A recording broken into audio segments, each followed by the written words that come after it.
부탁을 드리겠습니다. 이 시간 말씀 나누겠습니다. 디모데전서 3장 14절에서 16절까지 말씀입니다.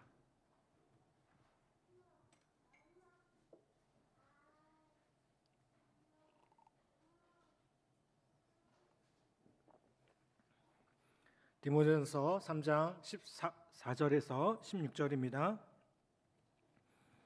제가 14절 읽고요. 여러분들 15절 읽고 16절은 같이 함께 봉독하도록 하겠습니다. 제가 먼저 봉독하겠습니다. 내가 속히 내가 가기를 바라나 이것을 내게 쓰는 것은 만일 내가 지체하면 너로 하여금 하나님의 집에서 어떻게 행하여야 할지를 알게 하려 함이니 이 집은 살아계신 하나님의 교회요 진리의 기둥과 터니라. 다 같이 봉독하겠습니다. 그보다 경건의 비밀이여 그렇지 아니한 바이 없도다. 그는 육신으로 나타난 바 되시고 영으로 의롭다 하심을 받으시고 천사들에게 보이시고 만국에서 전파되시고 세상에서 믿음 받으시고 영광 가운데서 올려주셨느니라. 아멘. 할렐루야. 오늘 함께 예배하는 우리 모든 성도들과 이 자리에 함께한 우리 모든 교우들 위해 하나님의 놀라운 은혜가 충만하기를 간절히 축복합니다. 그리스도인은 그리스도인으로서의 삶에 충실할 때 비로소 그리스도인이라고 말할 수 있습니다. 그리스도인의 삶은요, 도덕적으로 온전한 것만을 말하는 것이 아닙니다. 그리스도인은 그리스도 안에서 그리스도와 함께 그리스도에 의해 그리스도께 붙들림 바 된 온전한 신앙의 사람이어야 합니다. 그리고 그 신앙이 생활 속에 녹아져서 결과적으로 삶의 모습 가운데 깨끗한 모습으로 나타나게 되는 것임을 보게 됩니다. 이것은 단순히 그리스도 때문에 죄에서 자유를 얻었다고 하는 그런 기쁨만이 의미하는 것이 아니라 이제 죄에서 자유를 얻은 자로서 거기에 합당한 삶을 살아야 되는 것임을 이야기하고 있다는 겁니다. 그리스도인의 삶의 모습을 보면요, 교회 안에서의 삶이 전부가 아닙니다. 그리스도인의 삶은 교회 안이든 밖이든 동일해야 합니다. 그렇기 때문에 그리스도인으로서 자신의 삶을 돌아보며 직분에 부끄럽지 않은 영적인 성장에 대해서 부단히 애써야 함을 보게 됩니다. 그런 면에서 바울이 소개한 감독과 집사의 직분이 교회 안에서 얼마나 중요한 모델인지를 깨닫게 됩니다. 제가 지난주까지 감독 또 집사가 어떤 직분인지에 대해서 말씀을 나눴습니다. 우리는 단순한 도덕성만이 아닌 깊은 영성을 갖춘 교회의 리더가 되어야 합니다. 교회는 바로 이러한 사람들에 의해서 바르게 세워질 수 있기 때문에 그렇습니다. 그래서 바울은 하나님의 교회가 어떤 교회인지를 말하기 시작합니다. 하나님의 교회를 말하기 시작하면 요즘에 사실 조금 어색한 부분들이 있어요. 왜요? 요즘에 이단에서 이 하나님의 교회라는 명칭을 쓰다 보니까 이 교회 안에서 왠지 하나님의 교회를 말하기가 좀 불편한 부분들이 있습니다. 그런데 여러분, 바울은 하나님의 교회, 우리가 함께 섬기고 함께 세워야 할 이 교회가 어떤 것인지에 대해서 아주 분명하게 말씀하고 있다는 겁니다. 15절 말씀에 이렇게 말씀하죠. 만일 내가 지체하면 너로 하여금 하나님의 집에서 어떻게 행하여야 할지를 알게 하려 함이니 이 집은 살아계신 하나님의 교회요 진리의 기둥과 터니라 라고 말씀하고 있습니다. 바울이 디모데와 에베소 교회를 방문하고자 합니다. 근데 그런 계획을 갖고 있는데 여기 여러분 보면 내가 지체하면이라고 표현을 하고 있죠. 늦어지고 있는 겁니다. 늦어질 수 있다는 겁니다. 만약 늦게 될 경우 거짓 교사와 영지주의 이단 세력들에 의해서 이제 디모데가 어떻게 대처해야 하는지를 가르쳐주고 있다는 겁니다. 그러면서 그 대처하는 방법 중에 가장 중요한 것이 뭡니까? 교회가 무엇인지에 대해서 설명을 하고 있어요. 뭐라고 얘기합니까? 교회는 하나님의 집이다. 하나님의 집이다. 아주 분명하게 가르쳐주고 있습니다. 그렇다면 하나님의 집인 교회를 우리는 어떻게 정의할 수 있겠습니까? 먼저 이 하나님의 집이라는 표현에서 집이라는 것은요, 헬라어로 오이코스라는 단어를 씁니다. 신앙생활 좀 해보신 분들은 들어보셨을 거예요. 오이코스. 여러분, 이건요 뭘 의미하냐면 집이나 집안 식구들을 말합니다. 여러분 잘 아시는 것처럼 초대교회가 처음부터 교회 건물을, 예배당 건물을 갖고 있지 않았어요. 초대교회가 어떻게 시작됩니까? 보통 자신들의 집을 교회로 제공한 성도들의 집에서 시작이 됐습니다. 교회가 그렇게 시작됐어요. 그렇기 때문에 성도들은 그 예배 자리에서, 그 교회에서 뭘 느낄 수 있었을까요? 가족 같은 분위기를 느낄 수가 있었습니다. 그런데 이단과 거짓 교사들이 어떻게 했을까요? 이런 것들을 자꾸 깨려고 하는 겁니다. 이런 것들을 자꾸 망가뜨리려고 한다는 겁니다. 요즘은 교회가 거대해지다 보니까 교회 안에서 가족 같은 분위기를 느끼기가 쉽지 않아요. 근데 저는 그래도 참 감사한 게 우리 국방대 교회가 그래도 가족 같은 분위기가 아직 남아있고 그 안에서 함께 교제하고 있는 것이 참 귀하다고 느껴집니다. 아멘. 우리가 또 함께 이렇게 모이지 못하니까 또 어떻게 모입니까? 소그룹으로 자꾸 모여요. 구역 예배도 하고요, 티도 하고요, 어성경도 하고요. 그런 모임들을 자꾸 합니다. 여러분, 이게 제가 여러분들 괴롭히려고 괴롭히는 게 좋아서 절대 그렇게 하는 게 아닙니다. 필요하기 때문에 그래요. 그렇잖아요. 우리가 아무리 교회가 가족 같다고 해도 여기 있는 성도들이 다 예배 때 교제할 수가 없어요. 그러니 어떻게 해야 됩니까? 우리가 소그룹에서 같이 교제하면서 떡을 떼고 우리 합동대 교회에서 나누는 그 모습들 보면, 그렇죠? 그것을 먹고 마심을 통해서, 교제함을 통해서 그렇게 가족 같은 친밀감을 느끼고 그 속에서 힘을 얻고 위로를 얻을 수가 있다는 겁니다.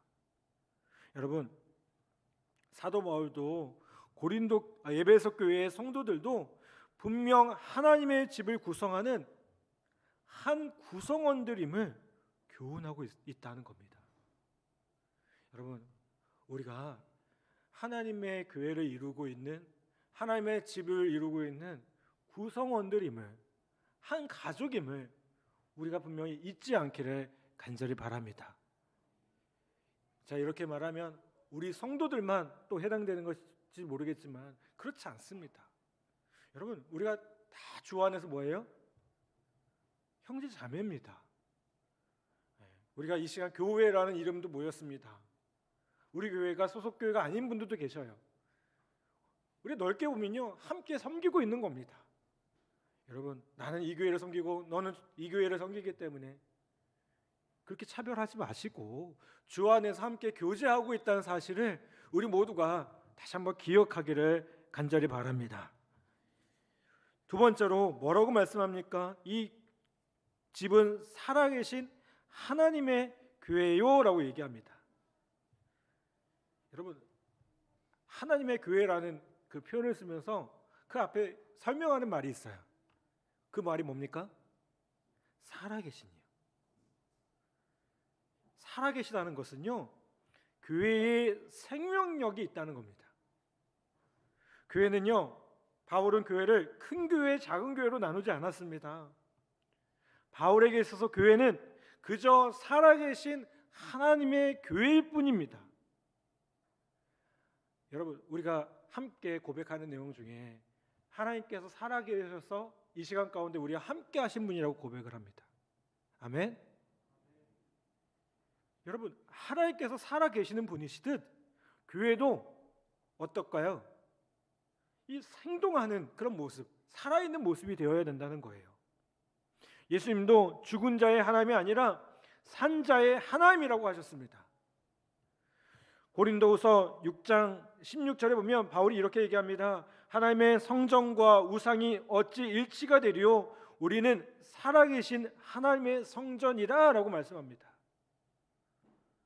이 고린도후서 6장 16절에 보면 재미있는 게 뭐냐면요, 하나님의 성전은 단수고요, 우상은 복수를 씁니다. 원문을 보면요, 우상들이라는 거예요. 즉 살아계신 한 분 하나님이 거하시는 그 하나님의 성전은요, 아무리 수많은 우상들이 가득 차 있는 곳이라 하더라도 절대로 비교가 되지 않는다는 거예요. 여러분, 이게 결국 뭘 의미합니까? 살아있느냐 죽어있느냐가 중요하다는 거예요. 여러분, 우리가 살아있는 하나님께 예배하는 겁니다. 이 시간 우리의 예배를 받으신 분은 살아계셔서 우리 가운데 역사하시는 분이십니다. 아멘. 우리는 죽어있는 신에게 절하지 않습니다. 우리는 우상에게 절하지 않습니다. 살아계신 하나님께 예배합니다. 여러분, 그 살아계신 하나님을 믿는 사람들의 모임, 그래서 그 안에서 주님의 놀라운 은혜를 경험하고 역사를 경험하는 것이 바로 하나님의 교회임을 우리 모두가 다시 한번 기억하기를 간절히 바랍니다. 또 뭐라고 말씀합니까? 진리의 기둥과 터니라 라고 얘기합니다. 이 진리의 기둥과 터라는 것은요, 하나됨의 의미입니다. 하나됨. 헬라어의 이 터라는 의미는 우리가 생각하는 넓은 장소를 의미하는 게 아닙니다. 이 터는 맨 땅을 의미하는 게 아니라 기둥을 받추는 보조대, 기초를 뜻합니다. 우리가 기둥을 세울 때 그냥 세우지 않지 않습니까? 거기 예전에 여러분들 보시면 뭐죠? 로마 신전이나 이런 것도 보시면 기둥을 이렇게 세울 때 밑에 뭐가 있어요? 그 주축, 또 기초가 되는 게 있어요. 바로 터라는 게 바로 그겁니다. 그러므로 터는 기둥에 맞는 받침대라는 거예요. 이 당시 건축 양식을 보면 터 없이 기둥을 세우지 않았고, 기둥 없이 터만으로 건물을 세울 수도 없고 또 세우지도 않았습니다. 바울은 뭐라고 얘기합니까? 진리의 기둥과 터, 즉 기둥과 터를 진리라고 이야기하고 있다는 거예요. 무엇을 의미할까요? 교회를 구성하는 속성이 그것이 뭐다? 진리라는 거예요. 이는 신화와 족보에 몰두하고 변론만을 만들어내는 거짓 교사들과 교회를 비교하고 있는 겁니다. 교회는 바른 교훈을 거스르는 자와 함께 세워질 수가 없습니다. 교회는 진리 위에 있기 때문에 그렇습니다. 내가 곧 길이요 진리요 생명이신 주님의 말씀처럼 교회는 유일한 진리, 그리스도가 선포되어지는 하나님의 집입니다. 그리고 베드로가 뭐라고 고백합니까? 우리 너무나도 유명한 고백이죠. 주는 그리스도시요 살아계신 하나님의 아들이라는 그 베드로의 고백 위에 교회가 세워졌음을 보게 돼요. 그리고 주님 뭐라고 얘기합니까? 음부의 권세가 이것을 이기지 못할 것이다. 이기지 못할 것이라고 얘기합니다. 그런데 그리스도의 자리와 하나님의 자리에 다른 것을 올려놓고 스스로 신실하다고 말하는 사람들이 있어요. 진리가 외면당한 세상에서 어떻게 그리스도의 몸된 교회가 바르게 세워질 수 있겠습니까? 여러분, 진리로 교회의 기둥을 삼고 진리로 교회의 터를 삼을 때 이 기둥과 터는 하나가 되어지고 교회됨의 의미를 회복할 수 있다는 겁니다. 또 한 가지, 여러분, 큰 교회를 짓는데 작은 기둥들을 세울 수가 없습니다. 그렇죠? 기둥은 큰데 터를 좁게 할 수도 없고요. 여러분, 기둥의 높이와 크기가 충분히 지탱할 수 있는 터를 튼튼하게 만들 때 비로소 큰 교회를 세울 수가 있다는 겁니다. 여러분, 이게 단순히 외형적인 교회만이 아니라 영적인 교회, 우리 안에 성령님이 거하시는 성전도 진리의 기둥을 높이고 진리의 터를 넓힐 때 가능하다는 거예요. 교회가 어떻게 세워집니까? 진리 위에 세워지는 겁니다. 말씀 위에 세워지는 겁니다. 여러분, 우리가 왜 성경을 배우고 공부해야 됩니까? 그 말씀 위에 서야 됩니까? 이게 기초이기 때문에 그래요. 높은 기둥과 튼튼한 터를 가졌음에도 불구하고 그 안에서 건강하게 생동해야 할 그리스도의 영이 흐려지면 문제가 생깁니다. 그래서 단순한 도덕성만이 교회를 청결하게 만드는 것이 아니라 순결한 영성이 교회를 정화시키고 그 교회를 살아계신 하나님의 집으로 만들어 간다는 겁니다. 감독도 집사도 교회의 기둥 같은 인물이 되기 위해서는 고린도후서 13장 8절의 말씀처럼 우리는 진리를 거스려 아무것도 할 수 없고 오직 진리를 유할 뿐이라는 말씀처럼 반드시 이 진리의 터 위에 자신의 믿음과 지식과 성품을 쌓아가야 될 줄 믿습니다. 여러분, 교회가 세상에 소개할 수 있는 진리 무엇입니까? 예수 그리스도밖에 없습니다. 교회는 이 진리 위에 든든히 서 있습니다. 그렇게 세워져야 합니다. 여러분, 우리가 함께 말씀을 나누고 함께 교제를 하면서 여러분, 예수 그리스도 그분이 우리의 구세주가 되시고 우리의 구원자가 되시고 우리의 인생의 진리가 되심을 다시 한번 고백하는 귀한 은혜가 있기를 간절히 바랍니다. 사랑 여러분, 오늘 이 말씀을 통해 교회가 무엇인지를 다시 한번 생각해 보시기를 간절히 바랍니다.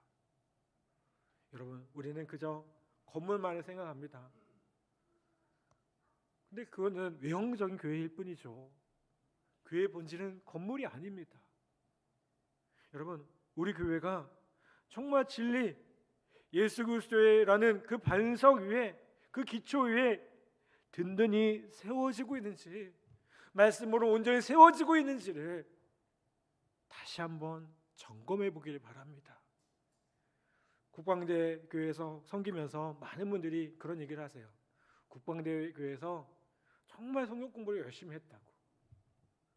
예, 저는 그게 우리의 모습이기를 간절히 바랍니다.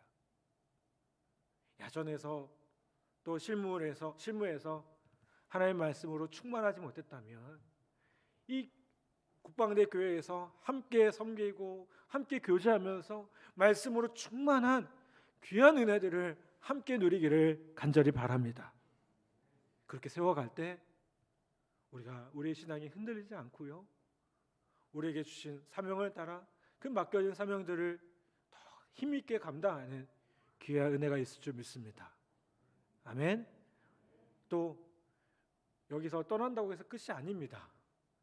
오늘 아까 식사하면서도 얘기하시니까 이 과정이 끝나면 끝나는 게 아니라 또 오시잖아요. 예? 또 오시고 또 우리 교회가 계속해서 여러분들을 후원하고 돕는 일들을 계속하고 있습니다. 여러분, 우리가 이런 믿음의 귀한 끈을 놓치지 않고 함께 세워져 갈 때 우리가 주 안에서 더욱더 든든히 세워져 가는 귀한 은혜가 있을 줄 믿습니다. 여러분, 예수 그리스도라는 그 반석 위에 말씀 위에 진리 위에 더욱 든든히 서가는 우리 복된 성도들과 교우들 다 되시기를 주님의 이름으로 간절히 축복합니다.